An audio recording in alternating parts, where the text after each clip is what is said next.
So now, without further ado, it is my pleasure to introduce today's first speaker, Jason Brown, Chief Client Officer with Ipsos in the US. Jason, you have the floor. Thank you, Ellen, and thanks to everybody for joining our webinar today on the topic of vaccines, which couldn't be more topical, I think, in the recent days. And in fact, Matt, if you go to the next slide. I think it's worth noting as a starting point that we prepare these webinars at about T-4 weeks is when we start. And we did not anticipate that last week, T-1 week, would be ostensibly the week of the vaccine in all of this crisis. So much has been said about vaccines in the past 7 days. This page is just a small smattering, and of course there was news from Moderna today about clinical trial results that were even more positive than the Pfizer results.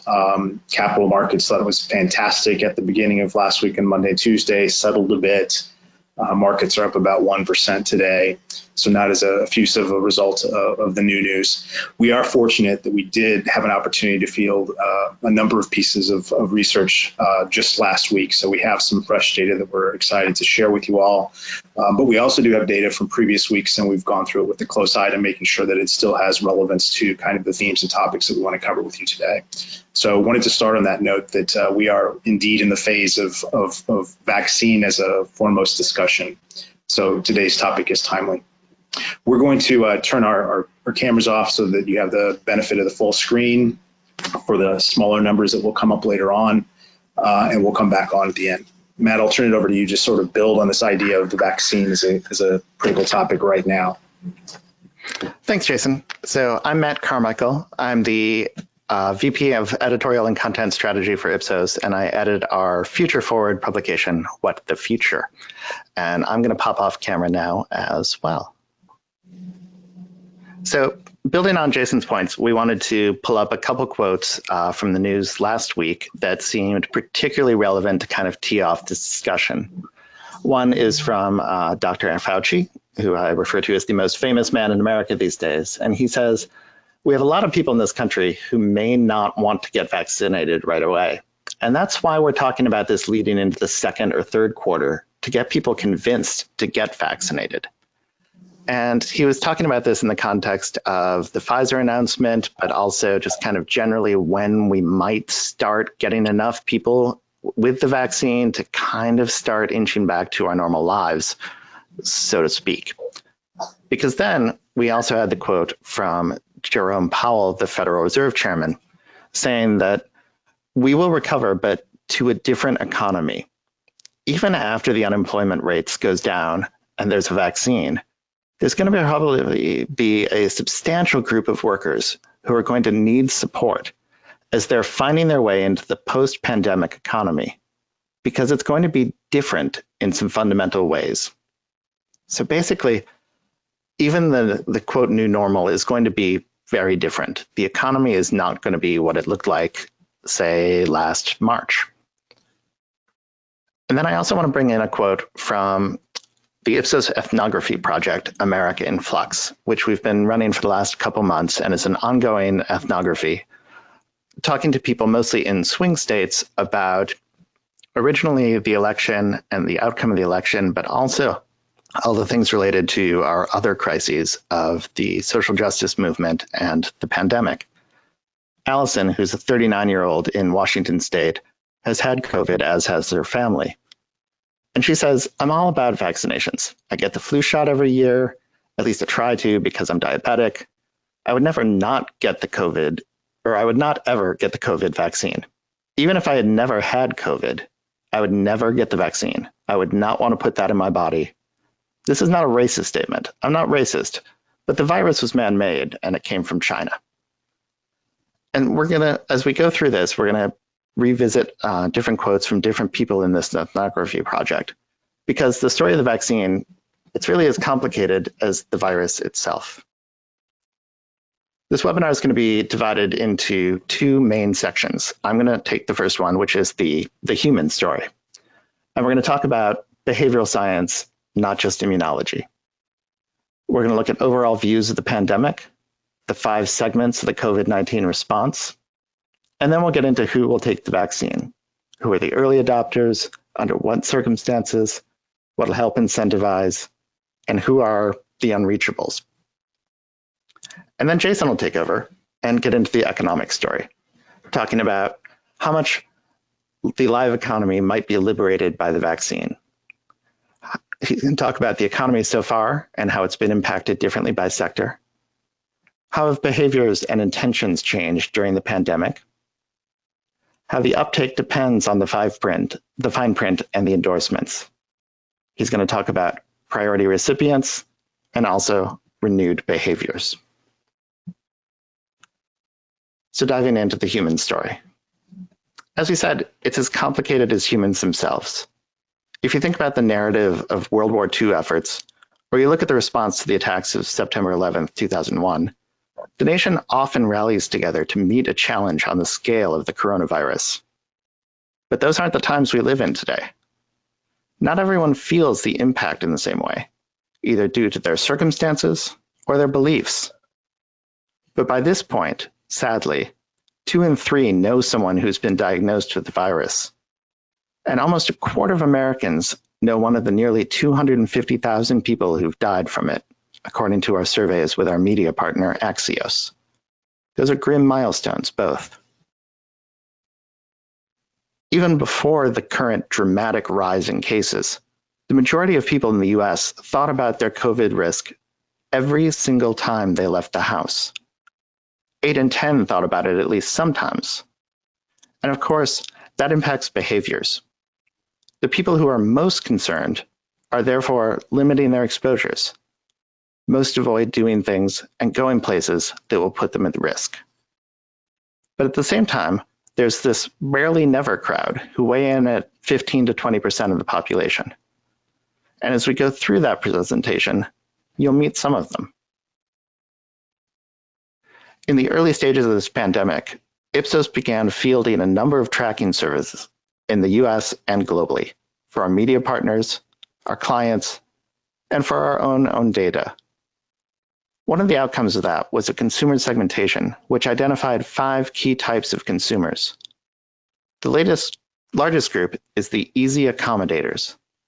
They're the youngest and most diverse group. While relatively unfazed by COVID-19, this group has suffered harder economic impacts. They were more likely to suffer job cuts, and therefore their buying power has been impacted. They weren't hit as hard, however, as the struggling warriors, who were hit economically and by fear of the virus. They have drastically cut back on spending, and the struggling refers to their efforts to pay their bills each month as the recession persists.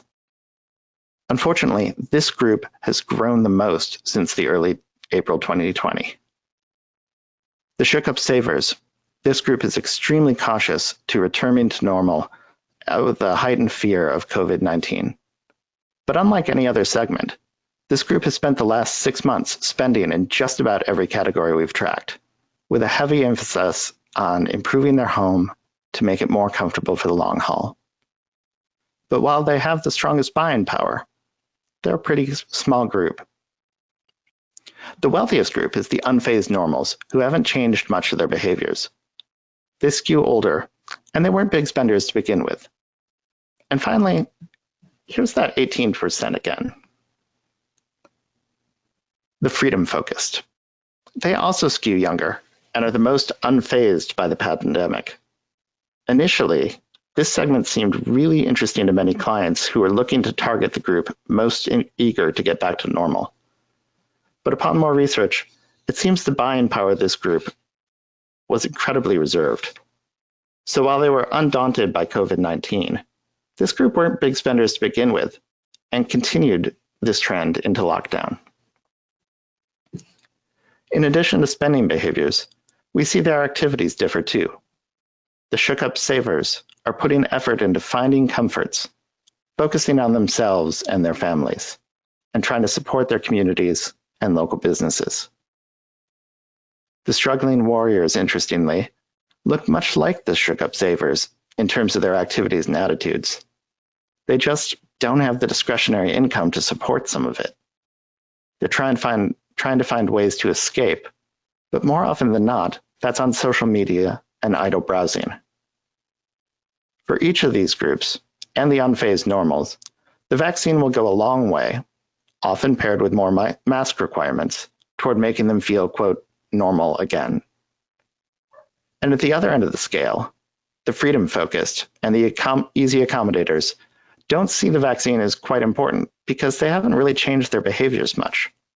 They're still going out, they're vacationing, and the only impact they seem to feel is on the restrictions in their areas.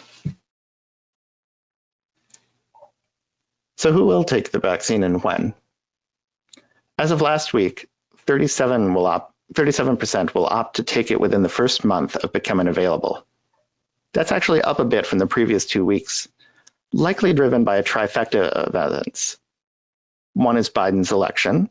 2 is the promising news from Pfizer about a highly effective vaccine, and also the massive spike in cases nationwide. Of course, desire and availability are not always the same thing. Jason will talk about this more in the economic part of our talk, but what I'll say is that there is appetite, although not universal appetite, for a vaccine. Shamika, a participant in the American Influx project, is a 39-year-old from New York City. She feels that first responders and other high-risk people should get the vaccine first, but she's also in no hurry to get it herself. She says, "So as far as the vaccine, I think first responders and elderly that have a compromised immune system should definitely be able to get the vaccine first.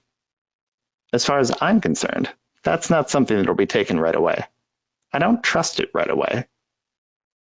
I feel like there's just something that I need to wait. I need to see other people take it, Let other test dummies go first. And then 6 months, a year later?" And this is from someone who's had COVID. Her mother also had it and recovered, and her father passed away from it, unfortunately.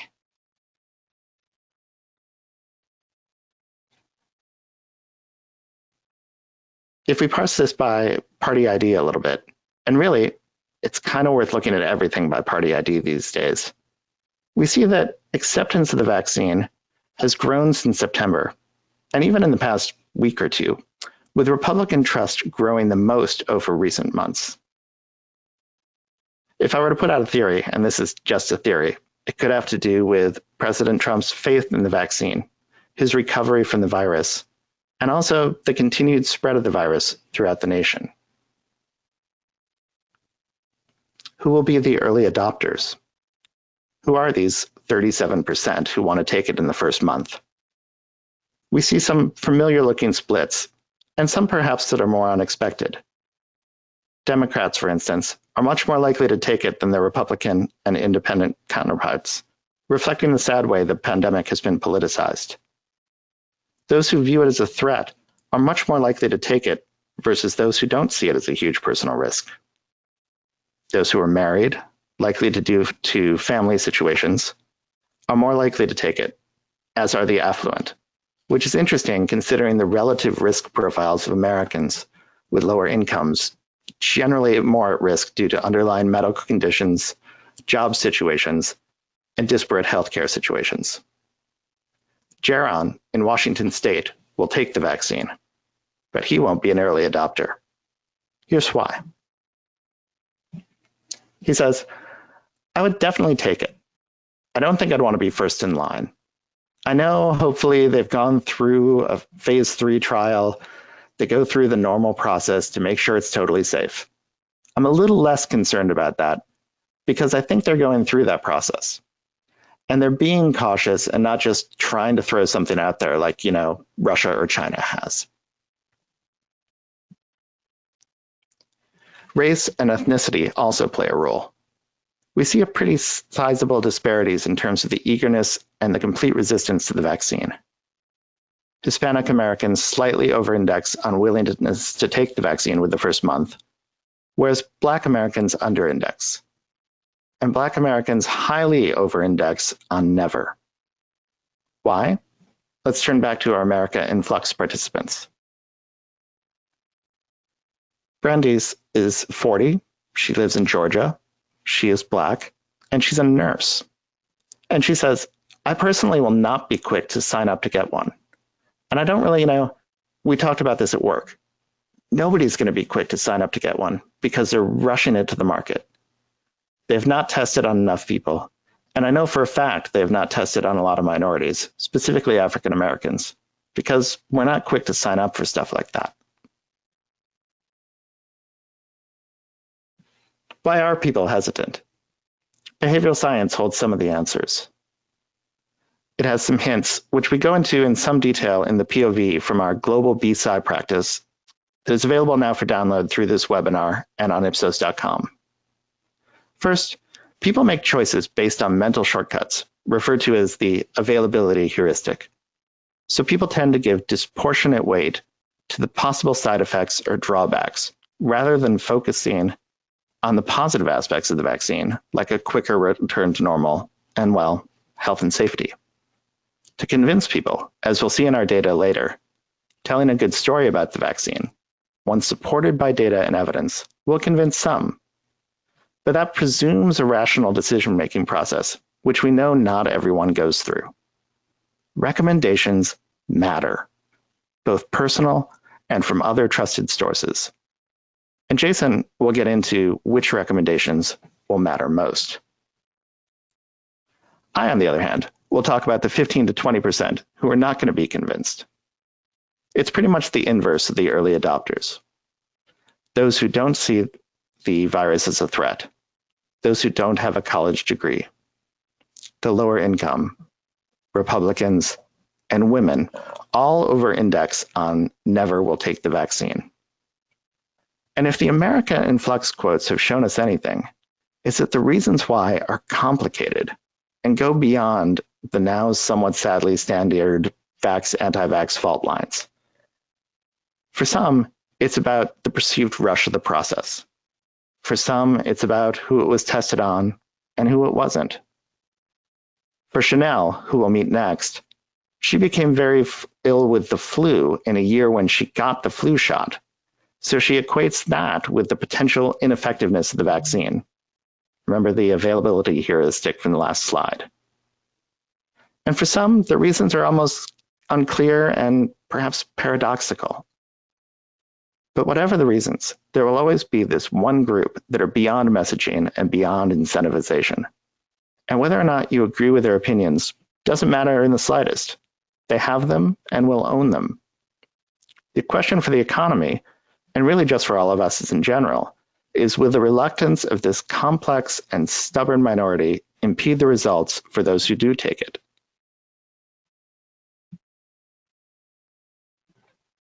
Chanel is one of the nevers. She says, I work in a school district and I'm around children. I think that I would be required to get it, even to come back to work. I've never been against vaccines. Never. I've always had my children vaccinated. But I don't ever get the flu shot.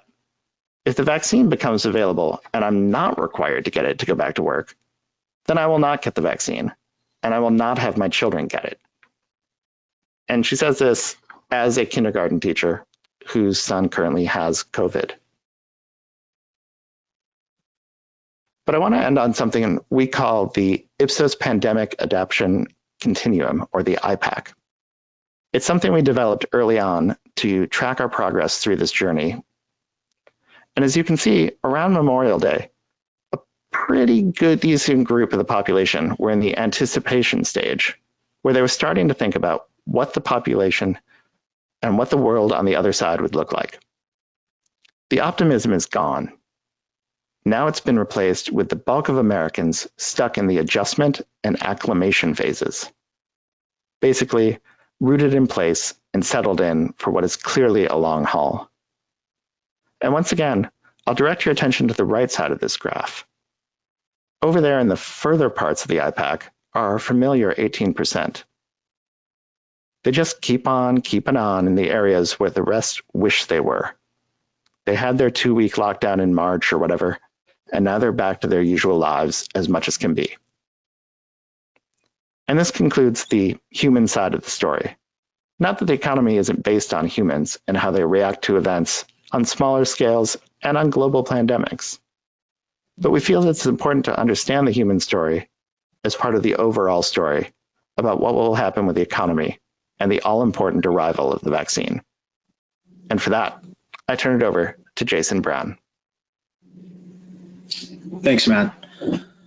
I want to take the next few minutes to talk a bit about the live economy and how the vaccine might help the live economy and real life economy, whatever you may call it from a nomenclature perspective. And if you were on from the very start in the first slide, there was a quote that the live economy, the live industries may have reached an Napster moment, meaning that the digitization will have a tremendous impact. And I think that that's very possibly the case. But the vaccine does provide some hope, and so we'll dive into that. Matt, if you go to the next slide.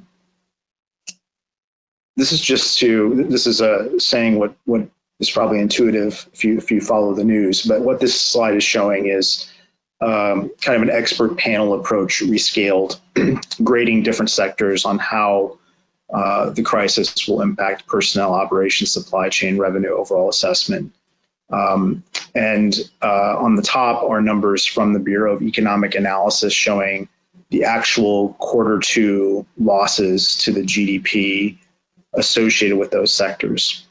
And roughly speaking, the kind of expert assessment lines up with where the decreases have been across sectors, but huge decreases in Q2 around the sectors. One thing I do want to underscore is in the bullet point towards the top of the page is that in Q3, the Bureau of Economic Analysis is forecasting that GDP will actually increase by 1.64 trillion dollars versus 2.04 trillion loss in Q2, which is a strong statement about the adaptability of the economy. But I don't think any economists expect it will continue at that rate.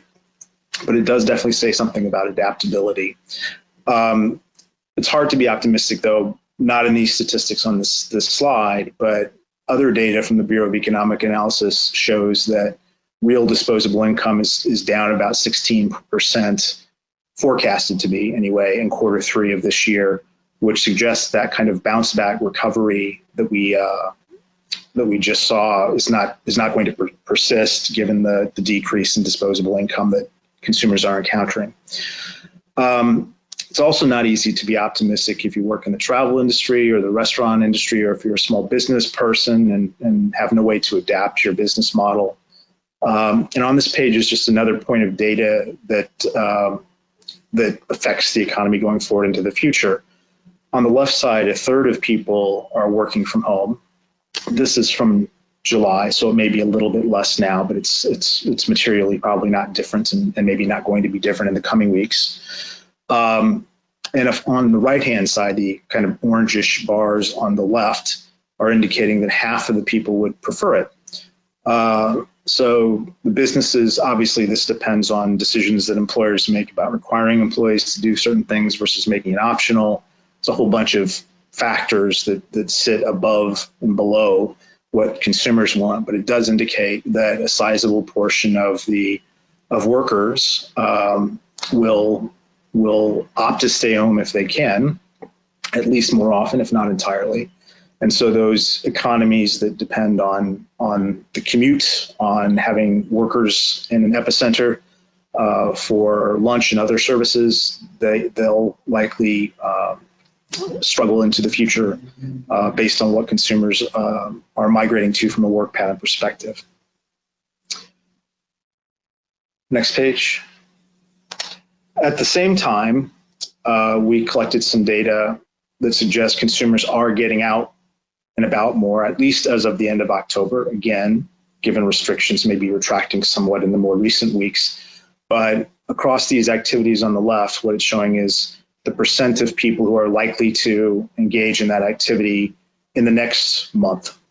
So diner, drink inside at a restaurant and bar, 41% in August, 46% at the end of October, and a number of other things kind of creeping up with more in the world behavior, but we're always reminded these past few days that this may change given restrictions that may be imposed anew. Next slide. I think another important point is that even when a vaccine comes, there'll be a large wait and see approach for people before they really lean into behaviors and spending that drive the economy in the real world. So the orange bars are the percent of the population who are saying, I'm going to take a wait-see approach before I go back to hotels, before I go back to entertainment centers, before I go back to shopping centers.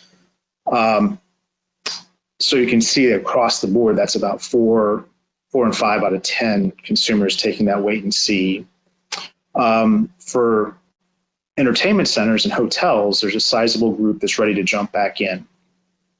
So if you look at the 28% light orange, dark yellow, gold bar, and the 30% for entertainment centers. So there's this notion of pent-up demand and people wanting to get back to those things in a strong way. And then I think also positively, the top bar, the pale purple, indicates that relatively few people expect that their decreased behaviors in these areas will persist into the future. There's a few that expect that they won't come back, but just a few. Next slide, please. Matt showed the vaccine propensity earlier, the 38% going up to roughly 49%. And that's, if you go to the bottom, as soon as it is available, those are the numbers that correspond to the chart that Matt showed earlier. And then we asked different questions about, well, what if your doctor recommended? What if the cost was covered by insurance? If it was deemed 90% effective, as the Pfizer vaccine at least was promoted as last week, if not deemed that way, then you can see that these things increase the propensity to take a first generation virus, and the 90% number actually goes up to something more like 70% would be willing to get a first generation vaccine if in fact it's 90% effective. And these, by the way, are data from last week. As Matt noted, party line differences are across the board for most everything we're measuring these days. On to the next slide. As we've been tracking propensity to take the vaccine, one of the things that's been a real lesson is that it depends a great deal on how you ask the question, the fine print or the provisos, like the percent effectiveness, whether you say immediately or eventually makes a big difference. So you can get different answers based on how the question's framed.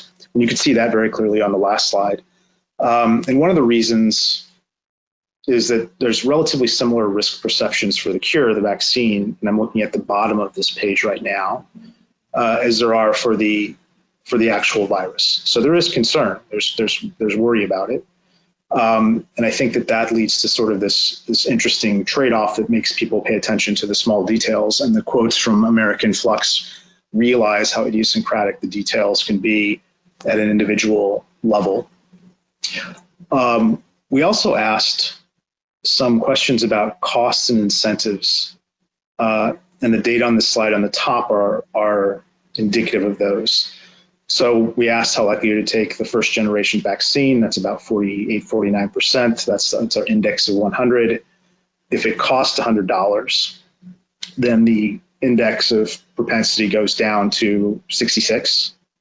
But interestingly, we also said if you were paid $100,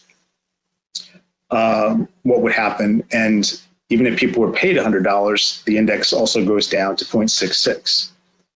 And we also have data for $500 incentive and $1,000 incentive, and it doesn't approach that baseline question. So if we get to an incentive situation, I'm not sure that'll happen. This is food for thought, and we don't have data as to exactly why people are reacting negatively to the incentives. I think it may be a little bit of thou doth protest too much, and the incentive actually steals away to some degree from the credibility of the virus, but as we think about getting to the maximum amount we can to in terms of adoption, what does that mean from an incentivization perspective? Earlier, Matt also mentioned endorsements, and the question here is if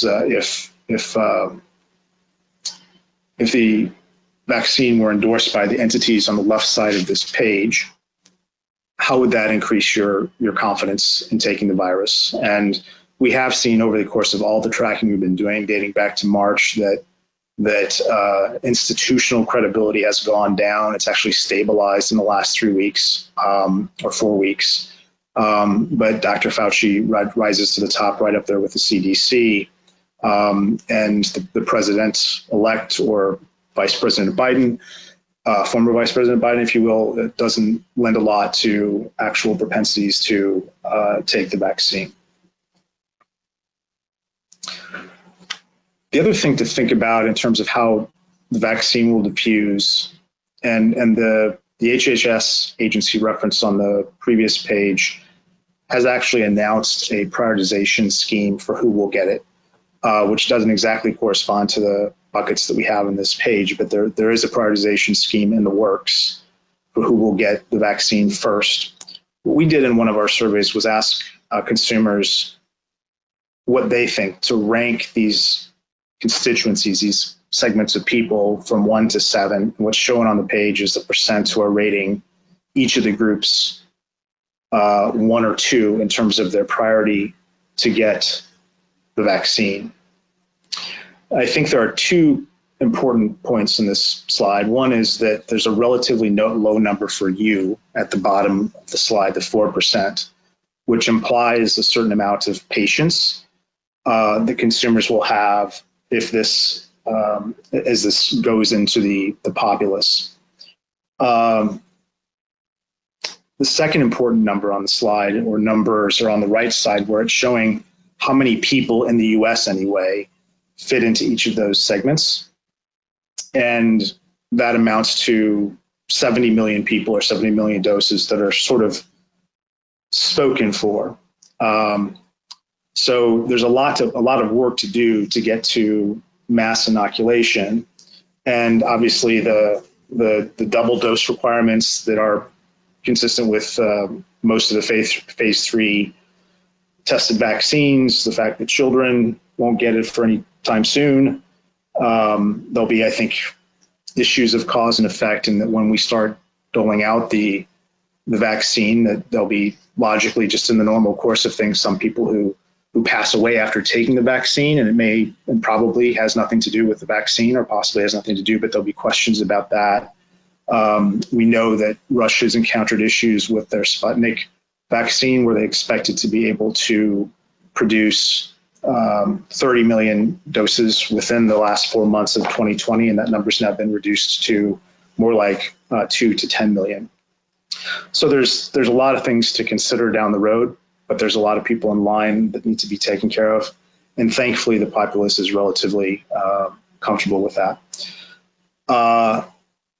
This is a repeat of the 24% that Matt showed earlier in the 13%. Just wanted to have that 37% in mind as we look at the next few slides. We asked people to imagine a scenario where a vaccine was 70% effective and everybody took it. And obviously this was collected prior to the announcement about the Pfizer vaccine last weekend, but I think there's still some validity to it, in that the scenario was if 70% of people took it, or sorry, if it was 70% effective and everybody took it. We asked how safe people would feel doing these activities. Not everybody will take it, as we've seen. We've got at least the 15 to 20% that Matt referenced several times.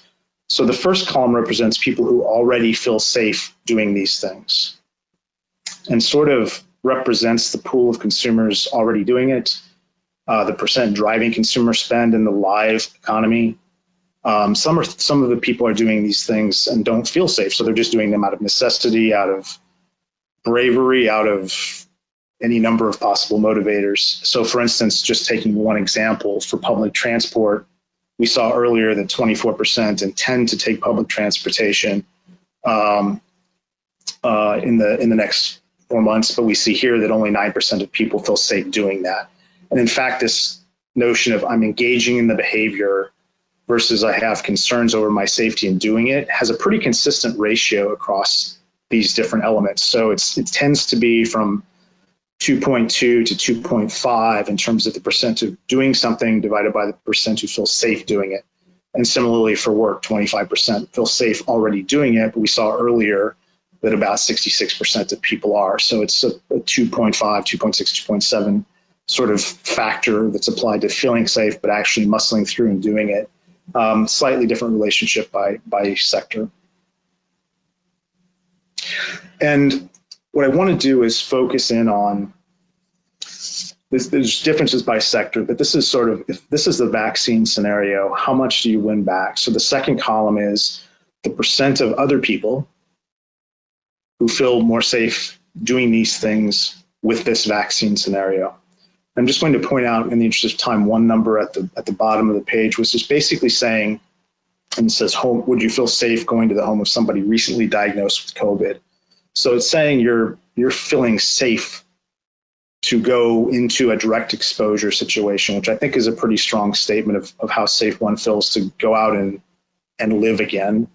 So the figure suggests that 10% are already feeling safe doing it, and then 39% of the remainder, which is 90%, would feel safe enough to do that. So a vaccine in this scenario, 70% effective, everybody takes it, is about 45% of people feeling positive to go out and be in the line of fire, so to speak, to engage in the things that they want to engage in the real world. And as you're thinking about your own categories, that percent who are taking the vaccine and then the percent who feel liberated, the 45%, at a minimum, it's higher for all of the other categories that are listed here. That starts to give an indication of how much of my impeded demand, my impeded behaviors, the percent of my potential customer base and current customer base that aren't engaging with me because of fears of living in the real world or conducting commerce in the real world, which is more like 15 to 30%. So you can see that there'll be some increase, not a remarkable increase, but some increase as the vaccine matriculates into the populace. And the last slide for today is again related to behaviors. So I'm sure the question that everybody's being asked and everybody's asking themselves is what behaviors are going to stick. And that's a whole other webinar, but we wanted to close on some stickiness data linked to the vaccine. We asked people if they're currently doing things more or less or the same as pre-COVID. So that's one bit of data that's feeding into this slide. And then we asked the same if there's a vaccine widely available. And that's how we said it, a vaccine widely available. And you can see from this, it's certainly not a finite or exhaustive list, that there's, in that measure, the divisor of keeping more post-vaccine versus the behaviors that have increased.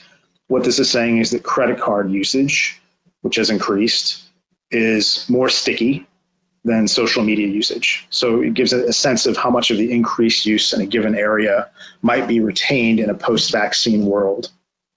So just a closure on stickiness as it pertains to the vaccine related to different categories. And finally, as a wrap up, what we wanted to accomplish today is to give you a consumer view of mindsets towards the vaccine and some general direction on the suppressed behaviors that might be liberated by a vaccine and by how much. It's a complicated and it's an evolving topic. And for that reason, Ipsos has established a task force that encompasses experts from our healthcare and our public affairs and policy division to follow this closely and produce content that's useful for governments, for NGOs, for our clients in the private sector, for healthcare. So the URL that's shown here is a gateway to this. It's still a fairly nascent effort, as well as a link that has been posted associated with the webinar to a PDF that will tell you more about the Center for Vaccines that Ipsos has established, the Center of Excellence. And with that, we'll close and open with, we have 3 minutes if there are any questions. If we can't take the questions here now, we will follow up separately with everybody individually. Any questions? Helen, did you have any that you see that you want to read? I don't see it. Yes, there was a question. What is the likelihood time to get a vaccine for the 5 types of COVID-19 consumers?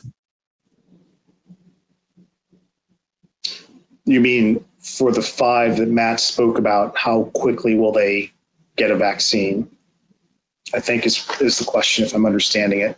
We actually have some data that it might be better for us to confer and respond to that separate from this webinar, because there are some data that show whether the segment 1 is going to be 6 months versus 3 months. So I'm going to defer that and promise to respond up with some data that we have. Great. Well, that seems to be the only question right at this moment. So I guess that wraps it up, and we are literally right at schedule even. Okay. Well, then, Jason and Matt, I really want to thank you for today's really interesting presentation. And thank you, everyone, for joining us today. You will receive an email with a direct link to today's recorded presentation. And additionally, there are a couple of papers in the handout section that I encourage you to take a look and download. In the meantime, please reach out. We'd love an opportunity to speak with you directly. That now concludes today's webinar. Have a wonderful day. Thanks, everyone. Stay safe. Wear your masks.